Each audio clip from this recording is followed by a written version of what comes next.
Hi everyone. So the last couple modules, I had quite a few students asking, what to do, where to get started. So I thought I'd record a video this time just to show you guys what I'm expecting for this module, making a game with Scratch. So first of all, I just want to show you guys, this is my simple clicker game. So I made this, first time I saw Scratch was about a decade ago when I was in Teachers College, and I haven't really looked at it since then. So I thought if I'm going to be teaching this, I better, get up to snuff and make something so that I can help you guys with it. So this is my game. Oh, sorry, there's me talking in the background. So this is my clicker game. You're gonna hear me. You're gonna hear me in the background awkwardly saying "new game," and this is a clicker game. So if you're familiar, every time you click, this is me clicking my little thing, and you can hear my awesome sound effects behind. I'll turn the volume down a little bit so it's not too loud. Okay, so here I am, just clicking, and the way I've got it set up is if you miss it, it starts to get pixelated, more pixelated, until game over. But instead of saying game over, I say new game. I don't know. So I've recorded these cool sound effects. I actually just played this game for like 10 minutes after I coded it. So I had fun with it. I don't know if you will. There's a link to it, but I made this game in about an hour and a half while I was learning the basics of Scratch. Now, obviously, I'm like a teacher. I'm have some experience with coding and stuff.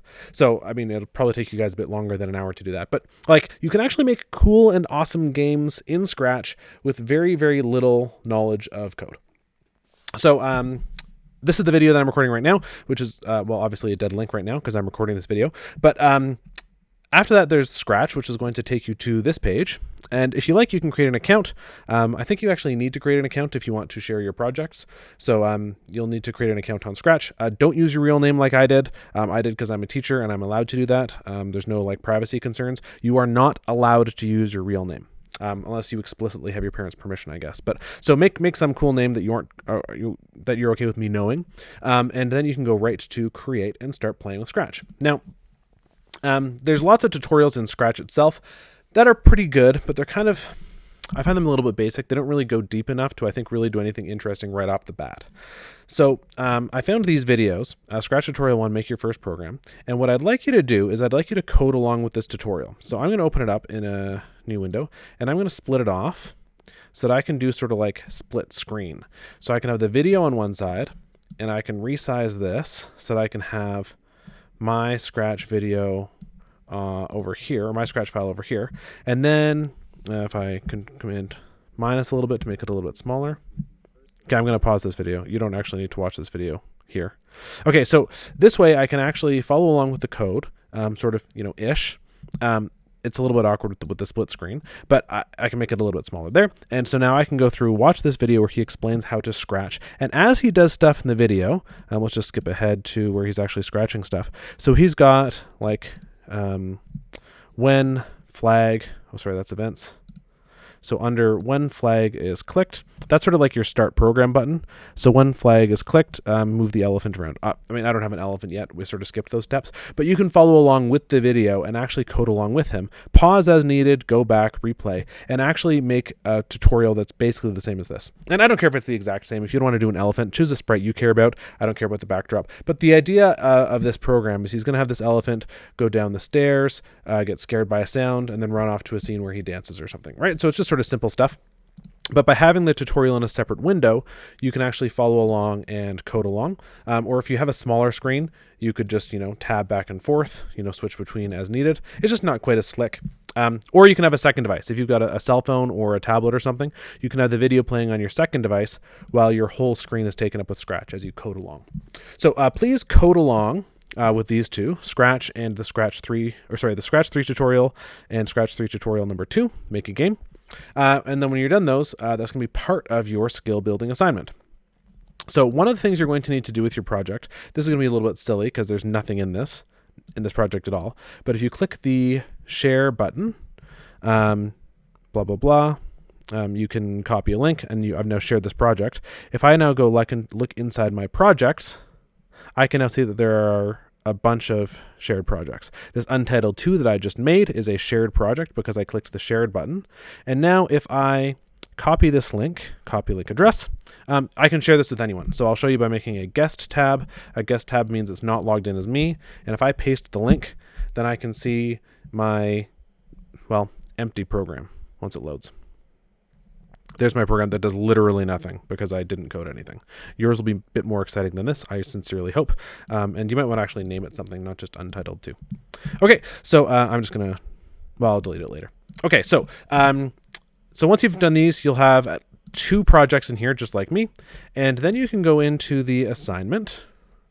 And in the assignment, if you like, here's the link to my awesome clicker game. If you want to play my fun clicker game, go ahead. I had a lot of fun, and I made some silly sound effects, which I had a lot of fun with. So feel free to play it if you like, but obviously you don't have to.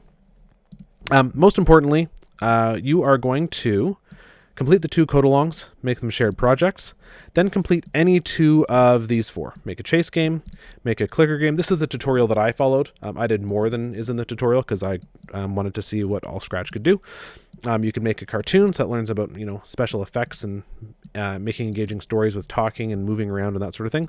You can make a Pong game, whatever you like. So do at least 2 of these. If you want to do the very basics of it, that's fine. And if you want to, push it beyond and make something more interesting, you can as well. So if I'm going to tell you that, I better show you guys how to find the tutorials. So if you are into the Create, once it loads, you will see a button at the top for tutorials. Tutorials. Okay. So the way these tutorials work, let's do Pong game. Why not? So this Pong game tutorial has a video, which I'm not going to play, which shows you some basic stuff. And then as you click through these, you can move this around. I think you can resize it. Okay, maybe you can't resize it. Anyway, this will go you through step by step, showing you how to do all of the steps of making a Pong game. And make sure you follow all of these steps, because some of the tutorials have more stuff in these steps than they show in the initial video. So follow along right till the end, and once you've gone through all these steps, you will have a basic functional Pong game.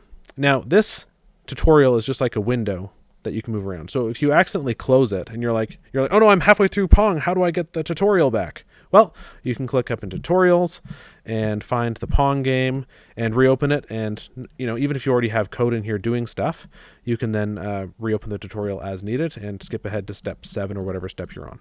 Okay. So that's how you access the tutorials. And I would like you to complete at least 2 of these. The Pong game, code a cartoon, make a clicker game, or make a chase game. Okay, now once you're done, for all of them, make sure you click that share button when you're done to make sure they're a shared project, and then your URL should work. If you aren't confident that you've done that, I'd like you to, just like I did, open a new guest window, or I think incognito works as well. I don't think you're logged in if you're incognito. Let's check. Let's check this live. Am I logged in? Yeah, I'm not logged in. Okay, so since this project loaded in incognito, then definitely this project will work. So incognito or a guest tab, and you can make sure that the links work. And then you just need to copy this. And I can't actually see the submission because I'm not a student, but you can just copy this, paste this into the text box submission, and then paste your 1, 2, 3, 4 links to your projects. And your projects you can find here. 1, 2, 3, 4 projects. Okay, so that's what I'd like you to do for the skill building part, is watch the intro video, code along the 2 tutorials, and complete 2 of these special projects, project tutorials, whatever you like. And then you know the basics of scratching. And just a note on timeline, I think this should take less than 6 hours, but 6 hours is how long you would have in class for 1 full week. So if this takes you up to 6 hours, that's kind of okay. That would be like 1 week of class time. All right, if you've got any questions, as always, shoot me an email. Pop into Zoom for our scheduled Zoom times. And our Zoom times this week are slightly different. I've switched it because not many people are showing up. So Tuesday and Thursday only now. So Tuesday morning or Thursday afternoon, you can pop into Zoom, and I'd be happy to help. Cheers.